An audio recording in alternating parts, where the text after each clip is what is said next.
Hello and welcome to the fifth episode of the Boom Podcast. Actually, that's wrong, sixth. And I'm super excited about this one. The other podcast, we're not going to be as fun as today. No, I'm kidding. Everybody was good. But for those of you who are new here, this podcast is for small business owners, solo professionals who, as we all know, struggle to keep the ship going. They do almost everything: fulfillment, marketing, sales, operation, leadership, all of that kind of stuff. And most of my clients, definitely for this guest as well, struggle with one area or another and always felt bad and wanted to give them value beyond my marketing services. So this is my way of doing that. So each guest I bring on, you should be able to walk away with something. I don't bring on people who don't provide anything. This guest is no exception to that. You should walk away with lots of information about this topic: video marketing.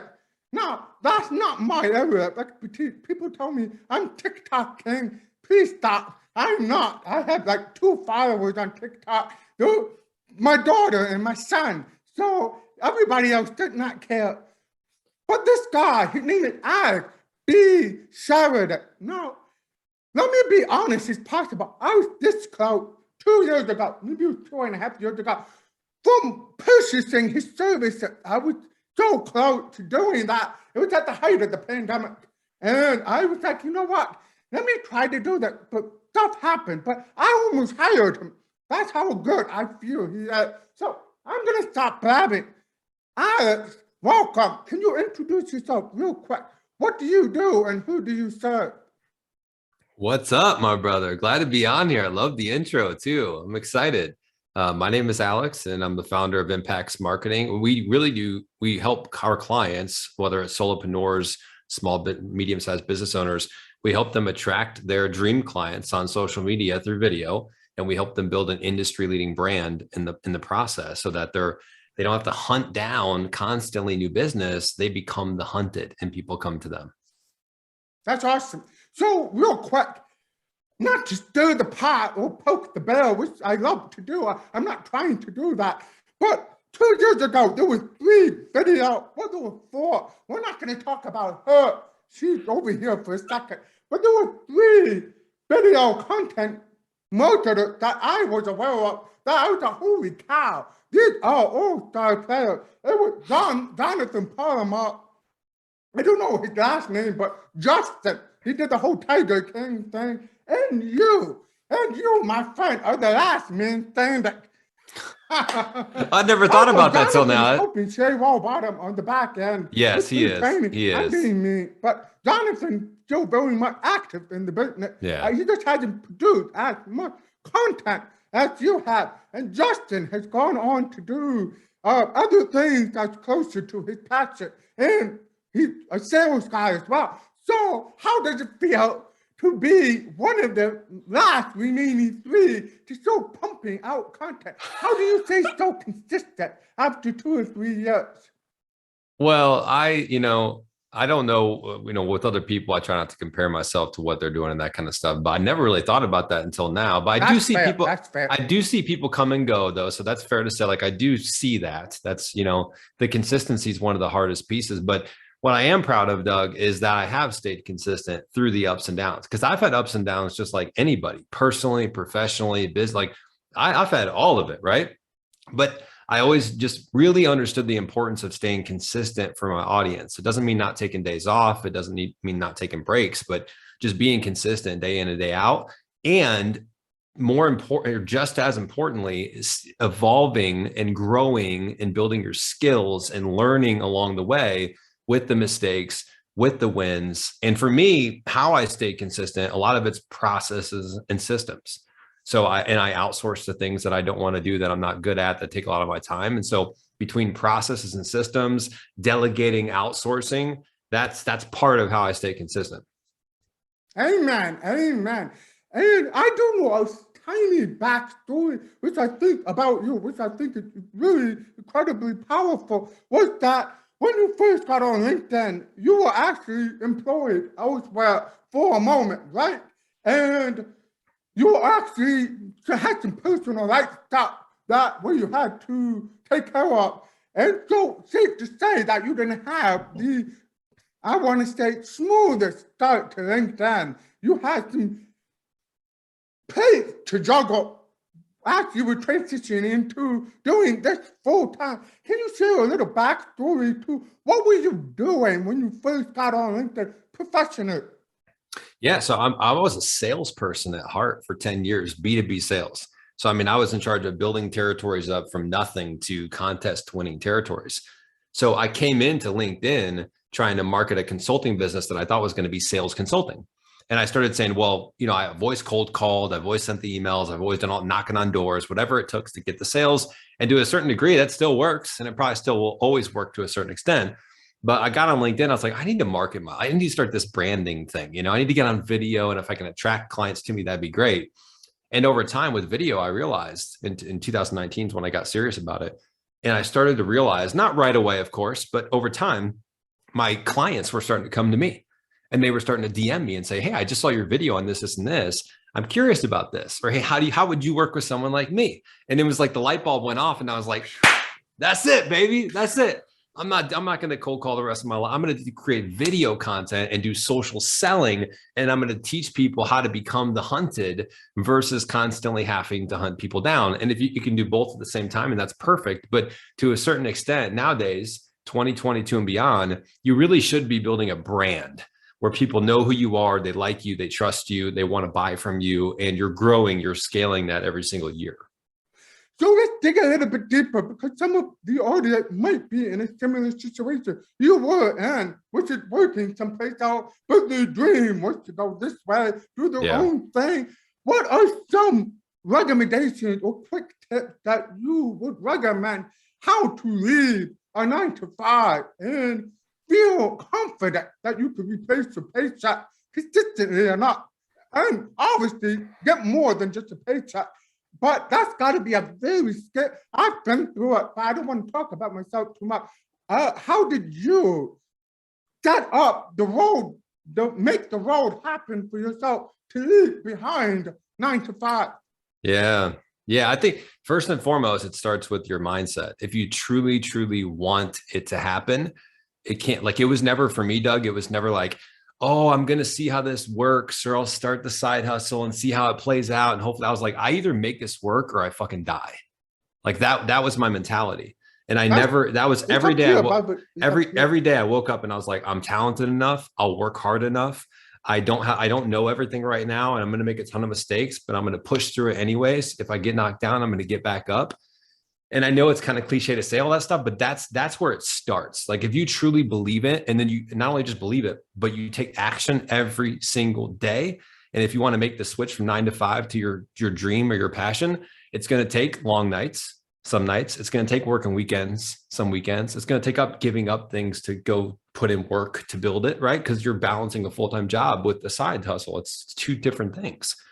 But that's what it started with. And then I just started tracking things like, all right, how much money do I need to make per week? And I started planning and then saying, how many meetings do I need to go on per week? Reverse engineering. Yeah, I reversed engineered it, right? Like I need to make 6 figures. So what would that be revenue per week? It would be this. Well, how many meetings do I need to go on to do this? If my close rate's 30% or 20, whatever it was. And then I just reversed it back. And then once I got into a place where I felt good enough, I made the leap. But you're never going to be in a perfect spot to make the jump either. So you have to be okay with like, look, it's a little bit of a risk. You got to just leap and go for it because you're never going to be fully ready. I'm never in a perfect place. It is always about adjusting. Right. Adjusting. There's no resting. Even though if you leave the 9-to-5 and you think you're making certain revenue, it doesn't stay that way. You got to maintain. You got to build systems. You got to build systems that keep it there. But if you want to go beyond, you got to build an extra system to make that thing happen. So I love that you say that. It's not like, here's my 2-week notice. Ooh, party time. No, the work's just begun. No, I worked on it for, months and months and months and months before I was able to move. I mean, definitely I left in July 2020 and I started at late 2019. So it was 8 months or 8, 9 months of kind of working on it. And then I won my first customer in February 2020. and then left my full-time job July 2020. So it happened in 6 months, which is relatively fast, but I was working on it before then, planting the seeds before then. And then I just worked my ass off for that 6-month time period. And because I came from a sales background, it really helped me because I knew how to close deals. I knew how to talk to potential clients. I knew how to track numbers and reverse engineer it back to the revenue goals. So my sales background, honestly, was really a big, big help. Who would you give credit to helping you develop this mindset? Now, there are self-made people who just did it, reading books and blogs and just talking themselves into it. And there are people who looked for mentors or maybe hired a coach or two. Where do you put yourself on that continuum? Well, from a sales and business acumen standpoint, it was definitely my previous employer that I was at for 6 years. I mean, it was a multi-billion-dollar company. So and a legitimate staffing and recruiting company. So they scaled the company from in their basement in 1983, I think it was, to a $7 to $9 billion company. So, to do that company? Aerotech is the name of the company. Yeah. Okay, and now they're Act Talent. They've switched the names out a couple of times, but so that is a legitimate, from being in business to build $1 billion plus company, like, that is no easy feat. That takes some, no. And so I learned a lot from leaders. They also train their employees to help them create those goals. Right. So they had thousands of employees, right? Training and support. Right. So to scale something like that and to be such a high performing company year in and year out, they got to teach their people how to do this stuff. So they taught me a lot of things in 6 years, and I'm super grateful for that. Outside of that, I didn't know much about the entrepreneurial world. I really self-taught myself a lot. I would learn from other people and friends and that kind of stuff, but I didn't do coaching. I don't read any books. I don't listen to podcasts. I really don't do a lot of that stuff. I know some people are like, it's bad. I just don't. I reflect a lot. I think a lot. I watch and pay attention what's happening a lot. And that's how I can pick up on video trend, where I should be and that kind of stuff. But yeah, that 6 years gave me a lot in terms of sales and business acumen. Yeah, we're very similar. Well, to be honest, I went way back in the day. I used to get courses. So if I wanted to learn copywriting, I would get a copywriting course. I would put it on my credit card, and with the goal, I'm going to pay this off. I'm not going to buy this course and hope it works. I'm going to put it on, because I had no money, man. But I put it on, I had credit. But I put it on the credit card, and it scared me that enough. I'm going to need to pay this off before the bills due. And I will go do it. And I will level up. I will get the money, put it back. And then, okay, what's the next step? I didn't hire a coach till probably last year. And it was for a very short period of time because I was sort of stuck on a particular thing that I couldn't really see. I needed somebody to just tell me what is the thing. And I say that without shame. So, but for the most part, I don't read a whole lot of books about business. I just observe, watch the Twitter feed, kind of reverse engineer somebody's funnel, so to speak, and create that for myself. So I definitely appreciate that. And I think a lot of people should not feel also reaching out to one of us if you need help with marketing. Sometimes you can level up much quicker if you don't want to do it the way we did it, right? Yeah, but for example, as I grew and evolved, there's not that I've never hired a coach. Like I gave my first keynote a couple months ago, and I hired a public speaking professional coach for that, Ravi Rajani. You probably know Ravi, right? And he's great at what he did. And I recognized I had the self-awareness to say, I'm getting ready to go on stage in front of 100 plus people. I've never done this before. Could I do it without any help? Sure, I could, right? I'm talking about stuff I love and I know, but I'd rather have somebody give me some foundational type things, the blueprint, give me the things that I need that I feel like would give me an even better experience for the audience, a better opportunity for me to win business there and, enhance my public speaking career. And so I hired and brought on Robbie, and, some things I took and applied, other things I tweaked what he said and I'd do something different. But either way, it gave me confidence. Number one, it gave me a little bit of accountability. Number two, and it gave me some structure and some frameworks that I could choose. Okay, I'll use this. You know what? I won't use this because it doesn't feel right to me, but I'll use this. So I think absolutely, if you want to get there faster in terms of results, hire somebody that's already gotten there, because at minimum they're going to show you what about this, they're going to poke holes in the game that you're just not, you can't see because you're in it sometimes. And so I think you just got to pick somebody that's good though. You got to pick somebody like yourself, That's somebody that knows the game, and I'll say this too, Doug, and you'll agree, a practitioner. Like, don't hire a coach that doesn't practice what they preach. Like everything I talk about, I live every single day of my life. And so it works because I know that it works, and it works because I know, because I've taught other people or done it for them and know that it works and gotten results.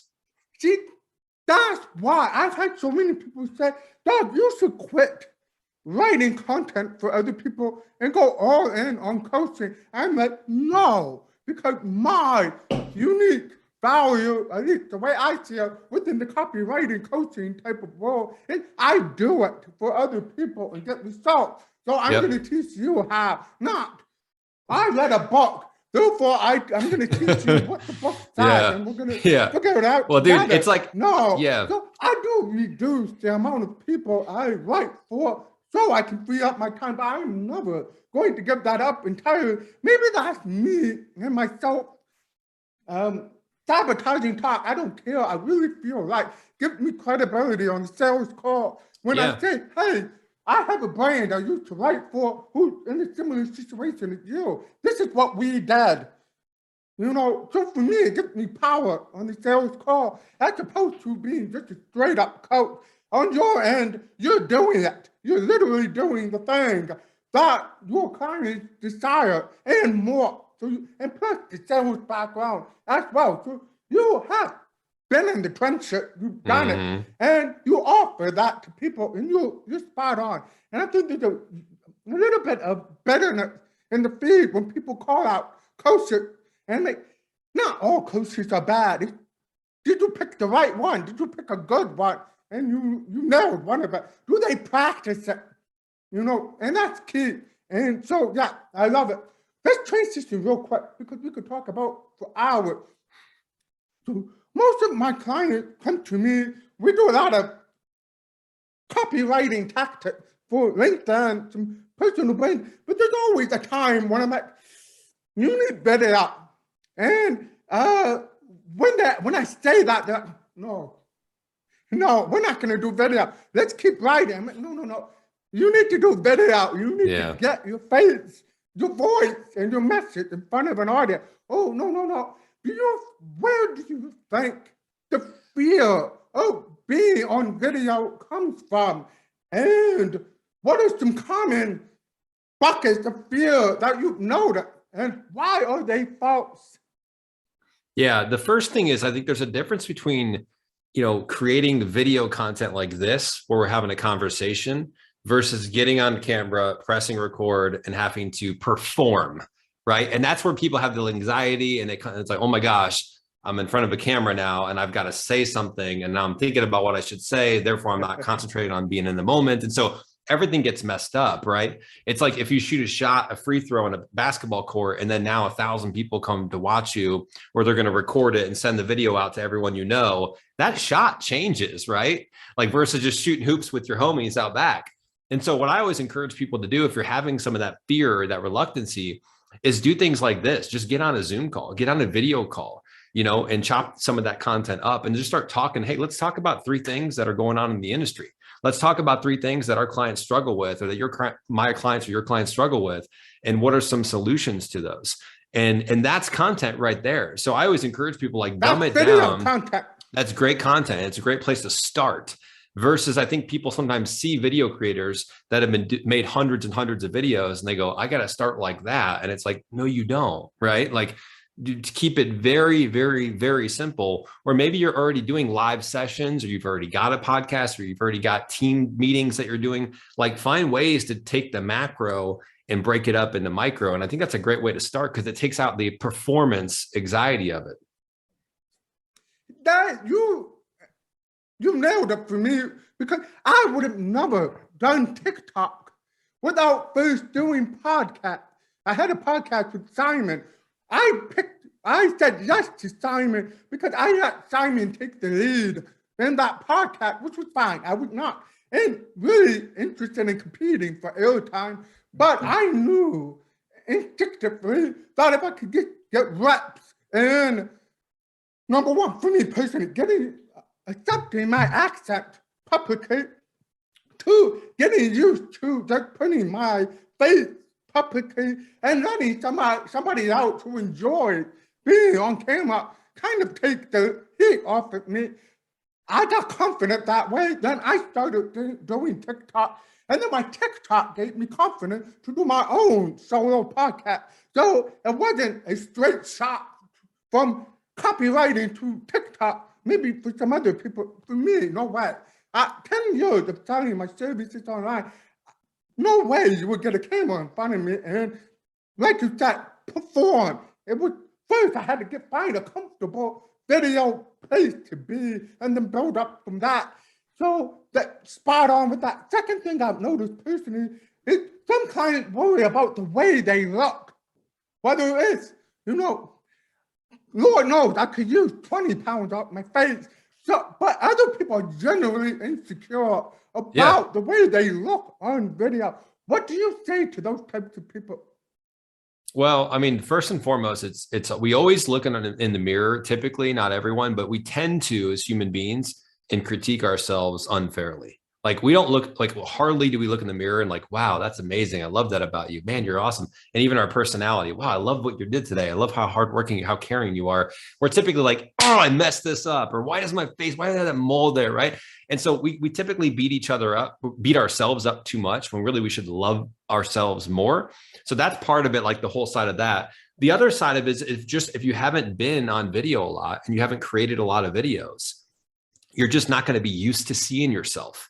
Right. So it looks weird. It's different, right? It's like if you haven't heard your voice in a cave for 10 years, you come out and see the reflection. Yeah. You're like, whoa, right. That? Right. So so you got to get used to it. Right. And like I was uncomfortable with how I looked in a non-mirrored way because I was so used to seeing myself mirrored in a mirror and on video that I was like uncomfortable with it not mirrored. And then I did enough podcasts and Zoom calls that I was like, oh, okay, it's not really that it looks so weird. I'm just used to seeing it, every day for a trillion times this way. And now I'm seeing it in a different way and it looks odd, right? So you got to put in the reps. And the same thing I'll say about getting better at video content creation. People are like, I'm not very good on video. And I'm like, well, how many videos have you done? Well, I haven't really done any. I've done just a couple. It's like, how do you think you'd be great at anything that you haven't done but one or two times? If video's no different than anything else. I think they have it in their head that everybody who does video is naturally good at video.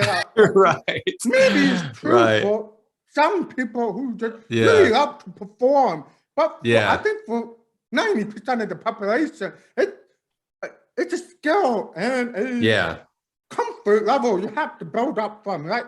Well, it's like anything. Like there's a certain level of, with anything you'll do in life, there's a certain level of natural talent. And then there's a certain level of what you do with it and the skills that you can build. So yeah, someone may start off a little better with you naturally on video because maybe they're naturally more of a performer. But if they don't practice and build the skill, they may stay around here. And someone who's not as natural may build the skills, get a lot of practice and reps and be way higher than them. So it's just like anything. Like there's the natural stuff that you have, and then you can build upon it. But either way, you've got to build upon it. You've got to put in the reps. You've got to get the experience if you want to get good at it. You have to get consistent. That's what we started the whole show. I was a joke. I mean, I had respect for all the gentlemen I mentioned, including Cheryl Bottom.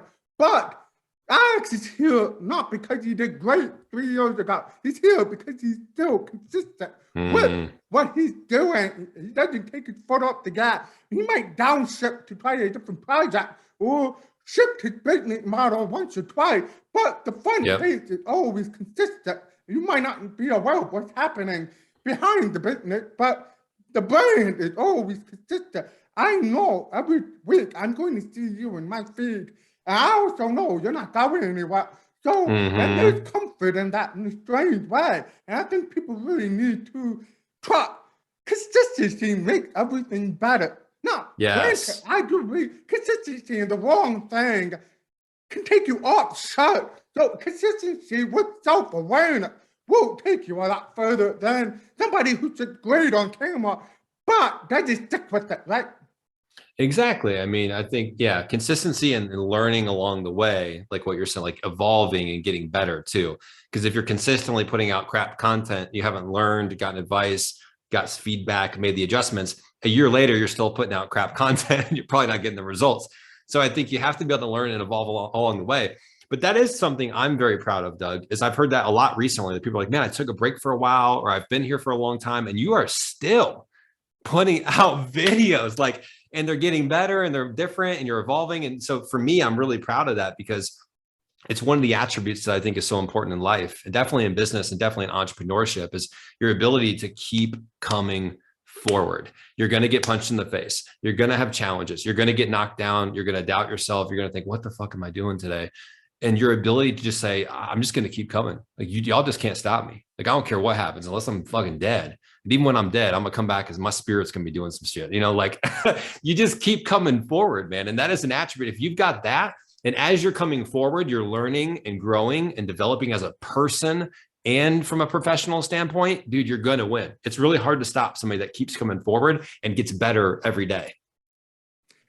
I put you on the same level as Marcus Chan. Both of you are absolutely relentless. I mean, I love Marcus. Yeah. You guys are machines.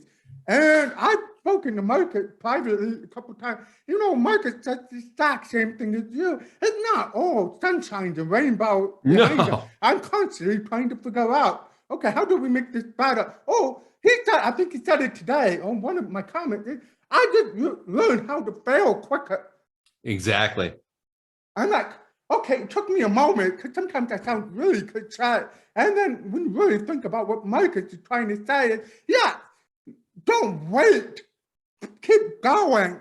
Yes. Fail quicker. And what he's missing is he failed and he had a feedback loop where he can figure out what was the mistake, right. What could I do better? I think the feedback loop is the critical part to failing quicker, right? Exactly, man. It's like, I was on LinkedIn, as you know, for a long time doing video content. It worked really well for me there. It's kind of where I got my start.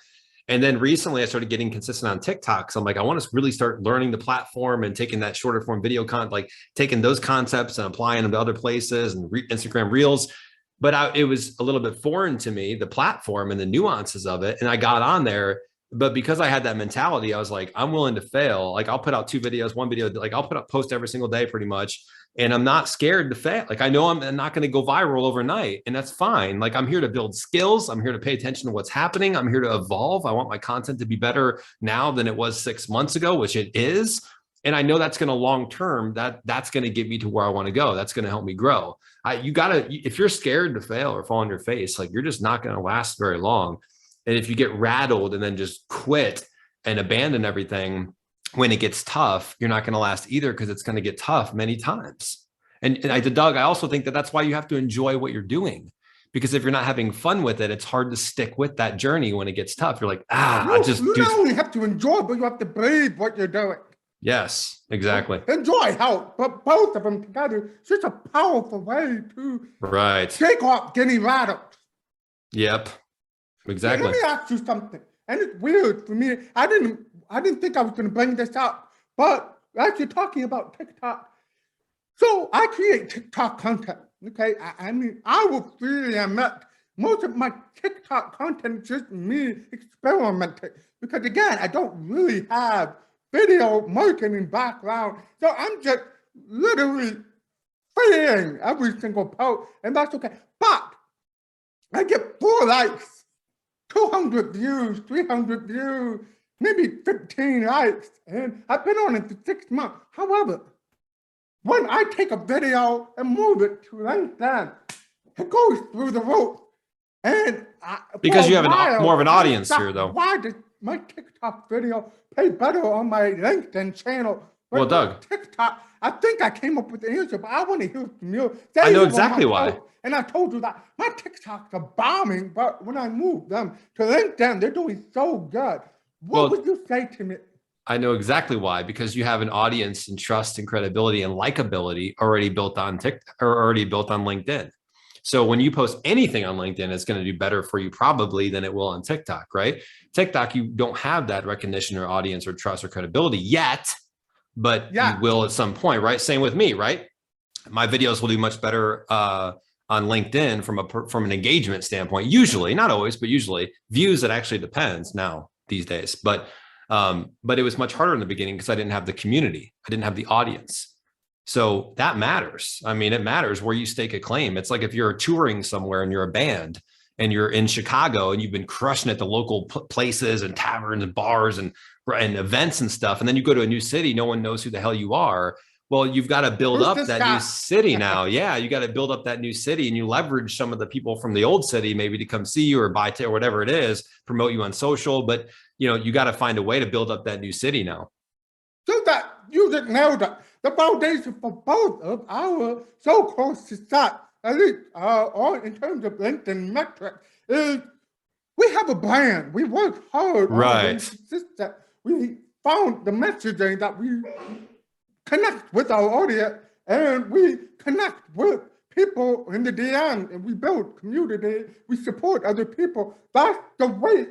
That's the foundation that brings the brand up. Just simply posting video for the sake of posting video, it's not going to get you that, I don't think, anyway. And TikTok is proving that to me. And you're right. I'm nobody on TikTok. Nobody knows me except for a few random people who are from LinkedIn on TikTok. But TikTok alone type of audience, I'm a zero. And in a lot of ways, it's refreshing because I know. Yeah. I'm a freshman again.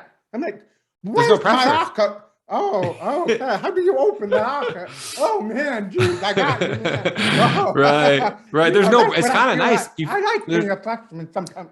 I do too, man. I think it was like, for me, it was like a way to almost reinvent yourself, and there's no pressure, right? It's just like, I can post, and if no one sees it, it is what it is, right? It reminds me of when I first started posting on LinkedIn, I cared a lot less because I was just like, no one's going to watch it anyways, And now it's like, if I know I post something, I know thousands of people are going to see it every single time, right? And hundreds of people are going to react to it. And so, the expectation is different, right? Let's shift back into the bucket. People are scared of video. The third thing I can think about is that, do you think everybody, now this might be controversial for you because you depend on, a certain type of performance from your client, but I'm of the belief that not everybody's cut out to be on video. That could be hurt. What I mean by that is that a lot of people, not everybody, but there are people who are just so uncomfortable being on video. They can't stop sounding robotic. They can't put the shoulders down and smirk a little bit. Today I'm going to be talking about how to get your email list open. Here's 5 ways to do it. And it's like, okay, dude, how do you talk to your kid like that? No, I'm teasing. But how do you get people camera ready, if that's the right term for it, beyond having the right script, but having the gravitas for video marketing? Well, first and foremost, I think that people should do what plays to their strengths and what they enjoy and they're excited about as much as they can, right? So like, if you're a great writer, fucking leverage writing. And even in your TikTok videos, showcase other things, not just yourself, and have great text and writing, right? And so there's so many, showcase what you do or diagram, like there's so many different ways to get creative with it, where you don't have to be the main focal point of every piece of your video content. And even on LinkedIn, I still do probably more text than I do video, or the same, right? Maybe I do 3 videos a week, 2 text posts. So I still do text posts every single week, multiple text posts, right? Because I know how it works, right? And so there's value in that. You reminded me what you said before the text is a good friend of mine, Stephen Pope. You know him, right? Yeah. Pope. Yeah. So Pope, no offense, he's just not a magnetic character but he makes a killing off TikTok and LinkedIn purely on video. Why? Because of what you just said. He's very passionate about social media automation tools. So he'll show you a lot of clips of, Airtable, SAPs, and all these wacky stuff I don't use. But you can tell that he really thinks about that aspect of his business. So he kind of uses that to get the heat off of him, so to speak. But he then, on the flip, he's very confident in his engineering way of talking to a camera. And so I think Stephen Pope is a great role model for people who might not feel magnetic, right?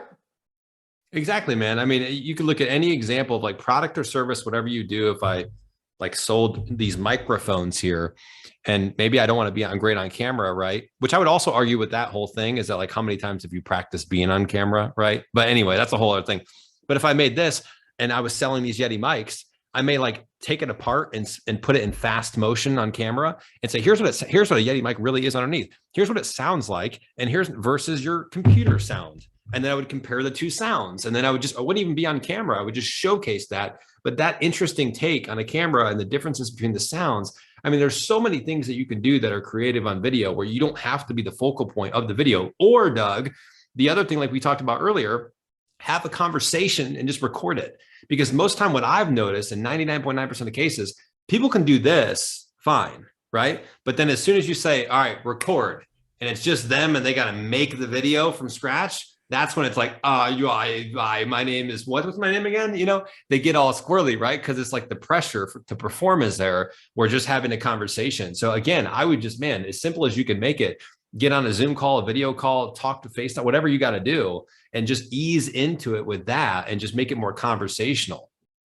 In the fourth pain bucket, I've noticed, and I wrote it down on my sheet, but you made a post today about what I wanted to talk about. Which was the fear that people have with video. It's going to take too much time and money to produce, edit, and push it out on multiple channels, if that's your thing, or a single channel. And it was so apropos. We're going to talk about this today. So break down for the audience, because it's March 24th. This video probably won't go out for at least a week or two. And what is the cost of making a video? Or what was I think it was four different types of costs. So take it away, man. Yeah. So, I mean, in terms of the cost of editing your videos, I mean, you've got a few different options. One, you could edit them yourself, which isn't going to cost you anything money-wise, but what would it cost you time-wise, which time is your biggest asset. Now, again, it depends on where you're at. You're a solopreneur that maybe it's not flooded with clients. You're trying to win more clients. You've got a little more time. You put a little sweat equity in it. Like that makes sense, right? So, if you're going to edit videos yourself, I personally, and this is what the videos that I edit myself, because again, I live what I talk about and preach, I would use TikTok because I think it's great to edit. It gives you everything that you need. It's auto caption. They're not going to be perfect, but the titles, if you want to do music. And then the other positive thing of that is while you're there, go ahead and post it on TikTok, right? Like then you got more content. But if you take those videos, work really well on LinkedIn, and you could use an app to take off the watermark, or if you want to screen record, which is what I do sometimes to get off. So it's not the TikTok app, right? And so there's a lot of things you can do that. So that's editing yourself, or you could use InShot or Capwing, some easy platforms that are quite simple to edit. But if you're breaking down a clip like this, it's 45 minutes long and you're trying to do 5 or 10 clips, that's a little tougher to self-edit a lot of that, right? You might want to think about going to the second option, which is Upwork or Fiverr, hiring somebody between $7 and $10 an hour, roughly around that range, that's overseas, that is a good living where they're at, and they can do editing and that kind of stuff. Fiverr's tricky, right? Fiverr, hit on that. Well, yeah, I mean, it's like hiring and you trying to get on Indeed, right? It's like, could you find a candidate there? You could. But you could also go through 100 candidates that suck and never show up. And so that's why option 3, you could hire somebody to help you with the editing, which is what we do. We would supply you with a fully trained, reliable 40-hour-a-week creative editor that's going to give you top class, world-class video quality. It doesn't mean super fancy. It just means making you and your brand pop in the feed. And you'd pay us a monthly fee, right? And then there's another way to go beyond that, which is hiring a full-scale marketing company. But there's a lot of overhead with that sometimes. But they can also do more things for you, like post for you, and there's a ton of other things they could do. And then you've got the option of just hiring a full-time employee, which unless you're a bigger company and you have the budget for you, that's probably 80 grand, 90 grand a year. And then benefits, that's probably not feasible, right? So I think most people are going to be in between that's options. The kind of stuff that Gary did. He's got a team, I think 20 people. Right. He's got full-time people with the camera and right. An editing team. That's Gary Vee level. That's how he's able to pump 64 pieces of content a day. He outsources that. I don't think Gary is as upfront about how he makes his content, which is don't copy me unless you have 80 grand. Right. You know? Yeah, I think he's got a full-scale team just on his content. He's always been a bedrock for content marketing, but he's always been sort of misleading with, he said, 64 pieces of content. Yeah, but like you just said, it's either going to be sweat equity or you're going to have to pay for it. There's no in between with that type of advice he's giving out. So that's the only beef I had with him. You need to be a little bit more straight up with how he makes content and the cost that he puts into it. What you see when you go on Instagram, TikTok, he's all over the place, but he's paid for that. It's not sweat equity. Maybe back in his YouTube days when he did the wine club for his father, that I give him credit for. But this time, he's telling people to literally burn themselves out producing content and be everywhere. I find that really difficult to do as a solo professional, even for myself or small business owner. Do you have a beef with Gary Vee about that particular topic? Yeah, I think, I agree with what you said, that it's sometimes if not all the information is presented, it's a little misleading. It's easy to say, go put out 100 pieces of content a day. But when you don't have a team, because what Gary is doing is he's got all this live footage, right? I mean, he's got a cameraman following him around. He's got live events from speaking events. He's always visiting people. People are coming to his office. So he has content for years. So what did he decide to do? I've got all this content. Well, I'm going to build a content post-production machine. And that machine is people are going to go through and sift through what's a good clip, what's a good clip, what's a good clip. They probably send it to people who are going to edit the videos and transcribe it and add all that stuff. And then therefore you've got all this content to post. You can repurpose to a graphic, a text, a picture, a video, whatever it is. And so for someone to do that by themselves would literally take all day. I mean, so to go through an hour-long footage and pull out the right clip and then have it edited and then transcribe it. So he may be taking the content and posting it, but it's all being created for him, I would think, to a certain extent, other than maybe occasional one-off stuff he's doing by himself. But that a lot of his footage is from a year or 2 years, 3 or 4 or 5 years ago that he's posting today, which is perfectly fine because it's evergreen content. But he's got the team that's curating, editing, getting it ready, right? And so, yeah, you got to know like where you're at from resources, budget, and then what you're willing to put in yourself. And to your point, back in the day, he did YouTube videos himself, all about wine, all about his niche. And people nowadays see him and now he's a celebrity and he's done very well for himself. And I'm super happy for him. And that's great. But, you can't look at where he's at today and say, I'm going to do that. Right. You got to, how do you get there? Right. And you got to take steps in the right direction. Yeah. There's things you can. On his head. He still has hair, but he's a little frumpy. He was working in the back of his father's wine shop. That was the real Gary Vee. And he's come a long way since that. Again, I congratulate him. I have no animosity about it. Just that today, I do have clients that, Gary Vee, we got to do the Gary Vee thing. Well, I'm not your guy, the other thing, Doug, an agency to do that. The other thing that's interesting is people like, they see Gary Vee, people follow him, like he's got this guy following him around with a camera and all that different stuff. And he's an interesting guy. He's got an interesting personality. He's built a successful company. He's worked with a lot of name brands. He knows a lot of, so he's an interesting character. And a lot of people, like, they have no story background whatsoever, and they want people to follow him around and get this content. It's like, you're not interesting though. Like Gary that wouldn't have worked for him when he first started. No one would have cared. They'd be like, who's this guy that works at this liquor shop or this wine shop? He built a brand and proved his concepts. And then eventually speaking events, other stuff, built businesses up. Then he got to a point where he started talking about this other things and it became this interesting character. I think people just see the now and they don't see what they put into it. It's like watching Michael Jordan or Kobe Bryant play and then be like, I'm just going to go out there and like shoot their shots, what they do. It's like, dude, you didn't see the amount of free throws they shot and the amount of like time they spent in the court and the amount of time they sacrificed. Like there was a way to get about there. Millions of shots. Yeah, exactly. First shot of basketball to the time where you bought a ticket to see a game. Millions of shots, not thousands, millions. So Gary Vee is the Michael Jordan of content marketing. I agree 100%. I agree. Yeah. Absolutely.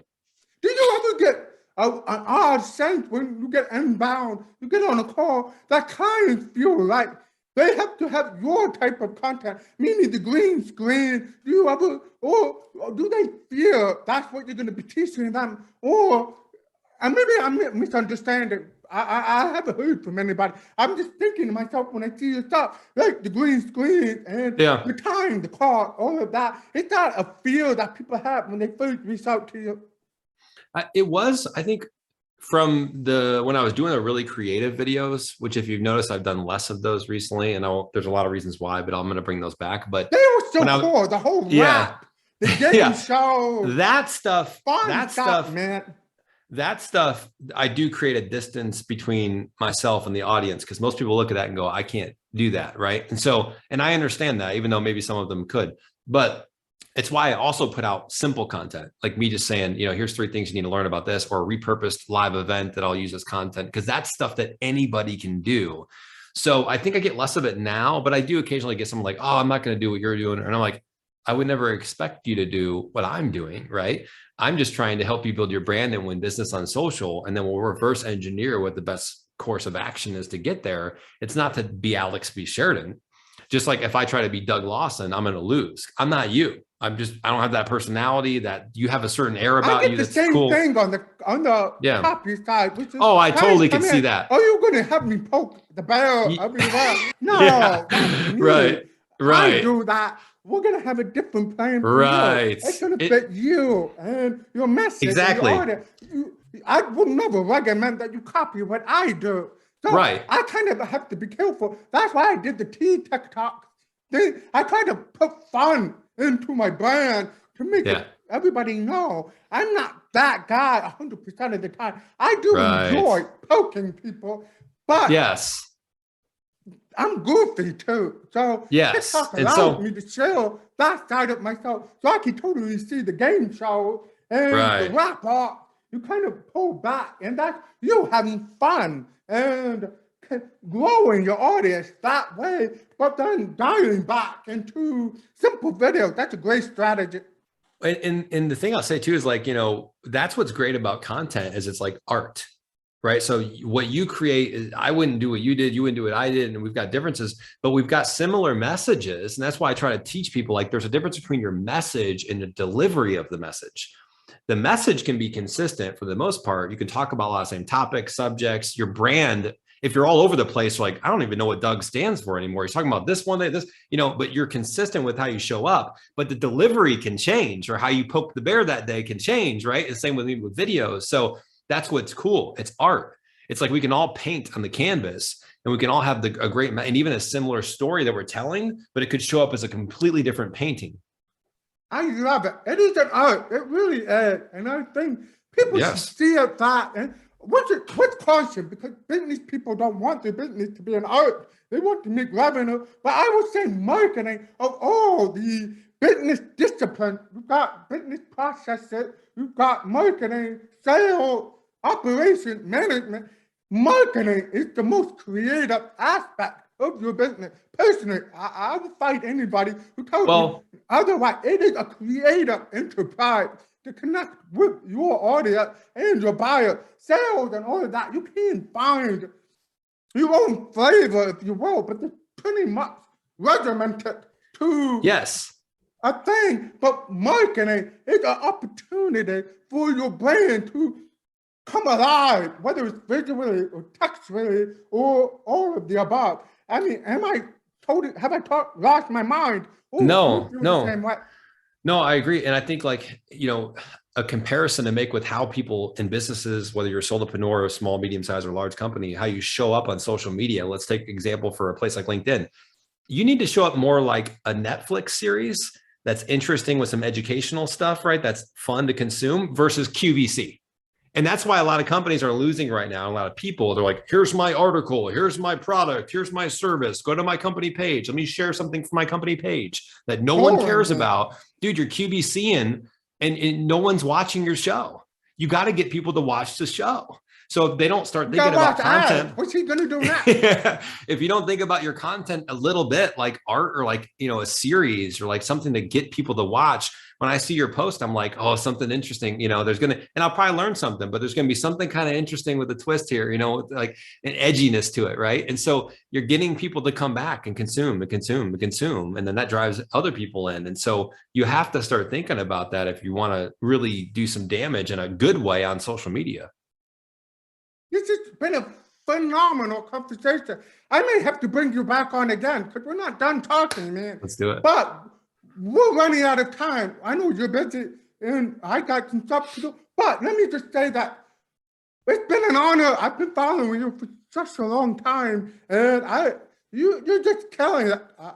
Maybe in the background, there might be some chaos. But you're consistent. You show up. You do it with a smile. You're a good sport, meaning you don't attack other people, touch them. You do your thing, and you do it with a smile. With that said, how can people find you? What's your website? You can just throw it out there. By the way, everybody, I will put Alex LinkedIn and TikTok and website in the description on YouTube. Feel free to reach out. If video marketing is getting you itchy, reach out to him. I highly recommend him. But just throw it out verbally. How can people find you? Yeah, LinkedIn's the best way. So I'm on there every single day. I do check my DMs. I do respond to them myself. So, Alex B. Sheridan at LinkedIn. I got the green kind of screen background profile picture as my color. You'll see me. That's the best place to reach out. Send me a message. You can send me an email at asheridan@impacts.com. Our website right now is in the middle of a revamp. So probably not the best place to go this second, but LinkedIn's a great place. I'm on TikTok, I'm on Instagram, and I'm on YouTube too. What are some packages that you have for people to consider? I know you had a boot camp at one point. Do you still have like a boot camp? So we do 2 core offerings, right? So one is coaching and consulting. So if you're like, hey, sounds great. I know I need to build my brand, put out content, win clients here. I don't know where to start. I don't have a good strategy. My LinkedIn looks like crap. I can help you with all of that, right? The strategy behind it, and then also the implementation. I'll actually do it with you. And then on the other side is a service-based offer where we actually help you with video editing. So we hire, we screen, we train, we onboard, and we pay and manage the editors, and they work for you full time, and you pay us a monthly fee, and they do all your videos, whether it's YouTube, TikTok, LinkedIn, whatever it is, 40 hours a week. It's a pretty straightforward service. That's an awesome business model. Personally, that's a great offer. Yeah, I love that offer. Very good, very good. All right, folks, I'm out of here. So is Alex. I'll catch you on the next round. Cheers, everybody. Goodbye.